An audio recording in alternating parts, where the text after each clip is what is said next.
তো hello guys, অনেক দিন পর দেবোত্তর হাটে চলে আসছি। হাটের অবস্থা মোটামুটি আলহামদুলিল্লাহ ভালো।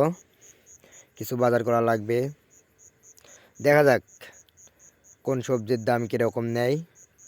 আস্তে আস্তে এগোতে থাকি। শুক্রবার হাট বলে ভালোই ভিড়ভাড় আছে। চাচার কাছে আলুগুলো তো ভালোই লাগছে। তো এখান থেকে ইনশাল্লাহ বিসমিল্লাহ বলে বাজার করা শুরু করে দেই। আলু দিয়ে ভালোই যাক, মোটামুটি বাজার আমার শেষের দিকে পড়ায়। সন্ধ্যার আগ দিয়ে এসে বাজার করে নিয়ে গেলাম।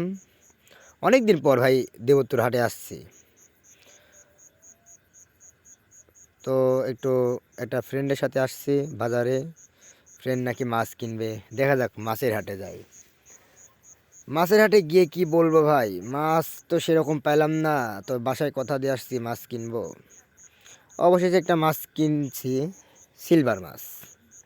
তো সিলভার মাছ কাদের কাদের খেতে ভালো লাগে, কারা কারা পছন্দ করেন অবশ্যই কমেন্টে জানাবেন।